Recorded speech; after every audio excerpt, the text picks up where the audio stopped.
আরে এখন তো আমরা গার্লফ্রেন্ড বয়ফ্রেন্ড, এখন কি সমস্যা? কি সমস্যা মানে? আচ্ছা চলো না। আরে বুঝবো না কেন, তুমি তো ভালো একটা জব করো তাই না? চলো না আমরা বিয়ে করে ফেলি। বিয়ে করবো এখন না, ডিসিশন নিয়ে তারপর। মানে কি? কার কাছে ডিসিশন নিতে হবে? তুমি তো বলছো তোমার ফ্যামিলিতে কেউ নাই, আর আমার বাবা মা তো রাজি হয়ে যাবে। দেখি আমি তারপর তোমাকে পরে দেখবো।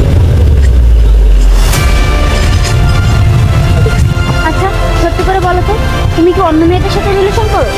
আর আমার তোমাকে মনে হচ্ছে তুমি প্লে বয়, আর মাত্র কয়েকদিনে তুমি আমার সাথে এত ক্লোজ হতে যাচ্ছ।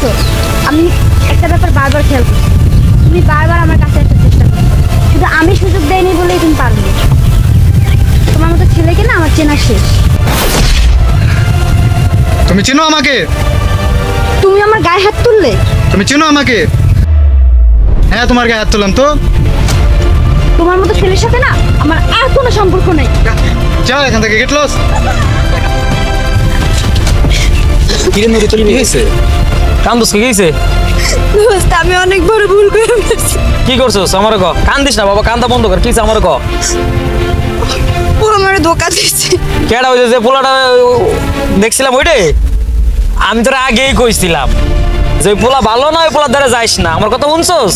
আমার বন্ধুরা খারাপ ছিল, আমাকে ভিতরে তো সব দিক দিয়ে চলছিল। তুই কেন ওর দিকে গেছিস তুই? আচ্ছা রিয়াজ কোথায়? রিয়াজ বাসায় আছে। আর তুই কান্না করিস না, ও যে পোলা তোর লগে ঝামেলা করছে, তুই তো আমাকে বন্ধু, ওই বিষয়টা দেখতেছি। আর মায়ের হাতও পঙ্গু বানাই দিয়ে দেবো। আর তুই এখন বাসায় যা, বিকেল 4টা বাজে, ঠিক আছে? পুরো 4টা বাজে জায়গায় আমরা চা খাইছিলাম, ঠিক ওই জায়গায় আসবি। আমি রিয়াজরে নিয়ে আসতেছি, ওকে? আর তুই এখন কান্দিস না, যা, তুই তো আমাকে বন্ধু, যা।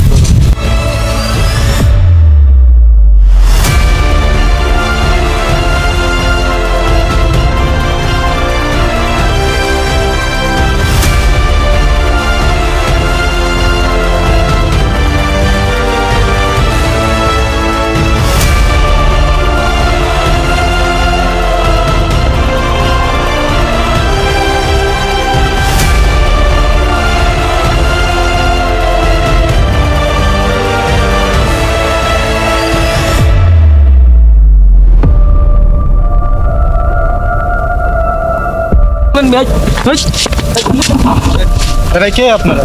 আমরা কে? দেখাই দেয় ভাই, আসেন তো। আর আসেন দেখাই কে আমরা। এই কে তুই?